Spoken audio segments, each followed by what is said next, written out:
Hey, what's up, y'all? This is Rodney, and I'm back. And I know that some of y'all are probably looking at y'all screen like, no, this mother didn't. Girl, I'm 2 weeks late with a review. But we're going to go ahead and I'm going to put it out, and whoever watch it is who watch it, all right?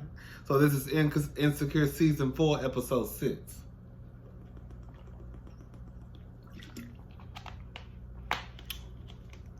So the episode comes on with Shannon on the scene, where she says ninjas are gathered tonight in South LA for fried chicken and cocoa butter. Did she say something like that? Issa's talking to herself in the mirror, effortless bars, giving the shoulder bounce. Nathan calls Issa. Let me say something. I don't know if y'all know, but Nathan was on How to Get Away with Murder. And when I tell you, the characters are completely different, like a complete 180. Like the character he played on How to Get Away with Murder was very much like the black like this and not black like this character. So to see him on Insecure and it's a completely different role, and his voice is so, every time he started talking, I'd be like, ugh. He's so fun. Now, I don't like that struggle beard. That beard that he got, I think is actually better this season.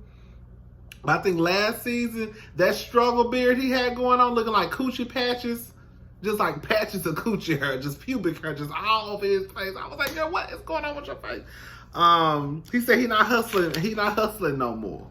Issa is at the grocery store, and a pregnant lady is asking folks to pay for her items. Issa, I'm thinking at this point she's feeling bad because of the things that Molly has said, or Molly said about her at the block party. Something I forgot to mention. Molly was dead. I'm gonna read something in my next review about something that Demetria Lucas, she wrote something about Insecure on her page, and I want to read it. I'll read that on the next review. Anyways, Issa card declines for $154.99. Now, what I'm trying to figure out is how, if Issa, how you get to this when I say Issa is the person who got the least amount of money, but always in the streets doing something. I know that's right, baby. So Issa is driving. She sees a man running to catch the bus. The bus doesn't stop, so he ends up missing the bus. Issa ends up offering this gentleman a ride. Do you need a ride? Where are you going? Girl, when I tell you, literally, this was probably one of the, or if not the funniest scenes in Insecure. When I tell you, his name was George. What was his name, George? When I tell you, George, everything that came out of his mouth. I have never seen this man before. I don't know if this is his first time acting. I don't know anything about him. I don't know his real name. But on the show, his character's name is George. When I tell you, his character was so hilarious. Everything he said, I was hollering in this house. When he told her... When he told her, don't try nothing. I don't hit ladies, but I'll slap a bitch to defend myself. I say, yes, sir, yes. I said, they ain't got that shit from me, because one time I said, I don't hit women, but I damn sure hit bitches.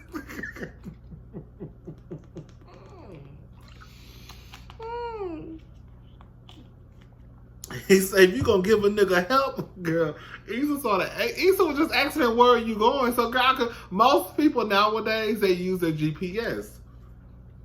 You got those handful of people. I ain't gonna say handful. You got some people out there who feel like everybody's watching our every move. And girl, you don't need to know my address. I'll tell you where I'm going. So he didn't want to give Issa the address. He would just drive down. I forgot the name of the street. Just drive down the street. He was like, if you gonna help it, what did he say? If you gonna help a nigga, then help the nigga. Girl, I'm telling you, literally everything he said to me, I was cracking up. It got to the point where I couldn't even write down all of the stuff he was saying because everything literally was funny to me. when he told I'll tell you, I'm really laughing, but let me stop laughing. When he said you must be a lizard. Can a nigga get some heat? God damn.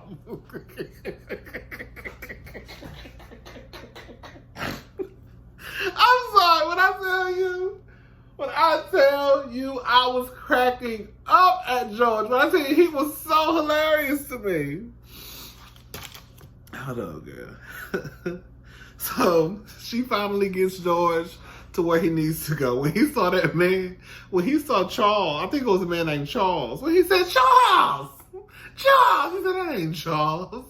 And then when he made a comment about people moving from the lower hood to the upper hood and change. And I said, I know that's right. Man, we get a little bit of change and move from the lower the lower ghetto to the upper ghetto. I think that's what he said. And then we change a little bit because we got a little change. Anyways, Issa goes to a paint and sip. She's at the paint and sip, and it's actually Kayla Pratt. She used to be on that show. What was it, One-on-One with Flex? Alex. He's married to Shanice with her singing ass.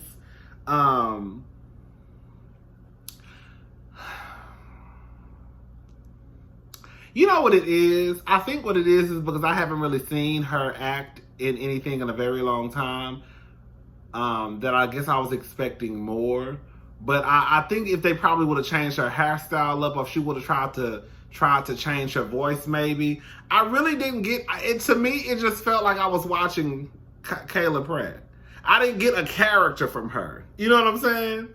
Like, it almost felt like I was watching like just her from One-on-One. Like, oh, she just like One-on-One. Like, I didn't really get. I wasn't like, oh my God, to go Kayla Pratt. I know she about to be, fuck the scene up. I was like, I wasn't impressed. That's what I'm getting to. But the scene was still funny, but I'm not gonna say it was funny because of her, But anyway, so she goes and she sits down. She goes to sip and paint and sip. And she sees an available seat, and it's 3 other girls. And Kayla is the one. I forgot her name on the show. But Kayla was, she was the one who was engaged. The other 2 girls were her friend. It was, how many girls? How many seats was it? It was 4. It was 2, 3 friends, 2, 1 friend, 2. I don't know, girl. Well, it was 4. No, it was 4. It was 4. I haven't watched this episode. The last time I watched this episode was like, girl, honestly, like, I think like a few days ago, so I kind of forgot some stuff. But anyway, so it was 4 girls. It was 3 girls. It was 4 girls at the table, including Issa. It was 3 other girls. It was 3 girls at the table. Girl, I'm acting real slow and dumb. It was 3 girls at the table, and then Issa joined. So it was Issa, Kayla Pratt, and then 2 other girls. So anyways, girl, I will say this much. Kayla Pratt has not aged, baby. That bitch still looked the same way she did on One-on-One. Swear to God. That bitch still looked like she's 14 years old. That's probably what it is. I don't know.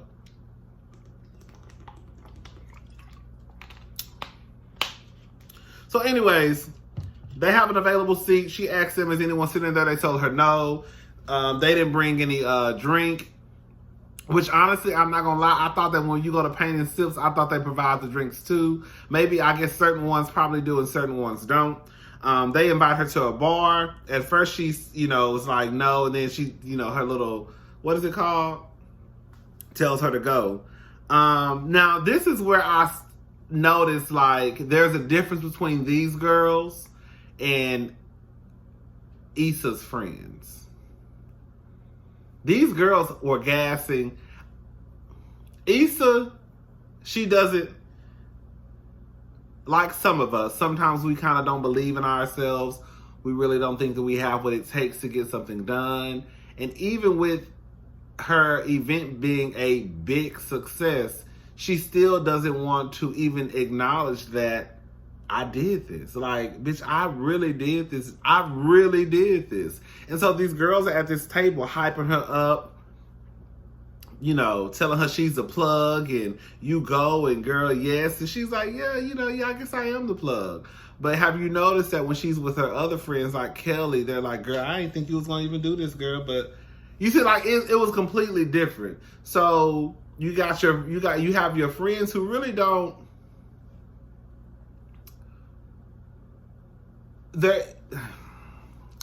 Molly's not the only one who takes jabs at Issa. That's what I'm getting at, because it's Kelly too. And you can tell the difference between these two group of girls from just the way that they interacted with her and gassed her up. And then when you think about the things that her other friends, her real friends have told her, they don't do the same. So anyways, they go to the guy. Kizzy was the girl name. Kizzy was one of the girls' names. They go to the bathroom. And Kizzy's asking her what a nigga's at. And so Issa's giving her a breakdown of what you can find all the niggas at. If you want a little zest in your nigga, go to West Hollywood. I say, I want a little zest in my nigga. I want a little zest in my nigga. Girl, I'm going to West Hollywood, okay? Anyways, girl, Issa's talking, girl, and Kizzy stops responding. And then she looks underneath the table, she looks underneath the stall, and Kizzy is gone. She goes outside. Basically, these girls have played a game with her. Basically, because Kyla Pratt's character, Kayla Pratt, whatever her name is, she's getting married. And so they're playing like a game where, meet a stranger, go do this, And so they met a stranger, which was Issa, and they ran out on the tab because they went to a bar afterwards. I'm sorry, I forgot that part. They went to a bar afterwards, after the paint and sip. And when they ran out, they left Issa with the tab. Okay. Now this is where I got confused at. Did Issa run out on the tab? Because Issa, you just ain't have no money at the grocery store. So did Issa run out on the tab too? Because it looked like she ran out on the tab, and she had those thoughts when she was about to hit the girl with the painting. But then, of course, she didn't do it, and you just saw her sitting in her car. So did she pay for the tab? I don't know. So she calls someone and she says, "Hey, do you mind if I come over?" But I thought it was, what was it? What's his name? Daniel? You remember the one who she cheated on Lawrence with? Was his name Daniel? Was that his name? That's who house I thought she was going. I was like, she about to go over to that nigga house and fuck him, girl. I was like, yes. Girl, it was her mama. Girl, it was her goddamn mama. Anyway, child, so she go over to her mama's house. Now this is the part where I almost started crying. Well, her mama was just talking to her. She was like, yeah. And her mama was like, well, how was the event? It sounds like it was a success. She was like, yeah, I guess. And so she could tell something was bothering her daughter. So she told her to come here. And so she was like, what? And she was like, come here. So she come and she walk and she gives her mother hugs her. And she just started crying. When I tell you, I wanted to cry so bad. Like, oh my God, this is so, like, because at this point it's like, bitch, I don't know if I'm coming or going. I'm fighting with my best friend. Like, it's so much going on. I feel so bad for Issa. She asked her if she wants some gumbo. When she said, do you want some gumbo with something in the freezer? I instantly thought about my grandmother. My grandmother freezes everything. Okay? Anyways, child. So they're talking and her mother, boss lady, her mama is, I don't know her mom's name on the show, but she was basically, when she told her that she made 2 mistakes and how she didn't want no kids, and she was like, so you made 2 mistakes? She was like, yes, I made 2 mistakes. I was like, no, that's right, bitch. Who really want children? Girl, let me shut up if I make some of y'all mad. I just don't believe in abortion, but I just don't want no children. I don't do that. Anyway, child. So Issa ends up leaving. Kelly calls Issa and tells her to ask her, did she call Molly? Issa tells her no. Bitch, did you call Molly? She say yes. Issa goes out to eat, and she goes out to grab something to eat. And when she walks up, she sees Molly inside of the restaurant. She thinks for a second about going in, and then she changes her mind and then she leaves. And that's the end of the episode. Bye.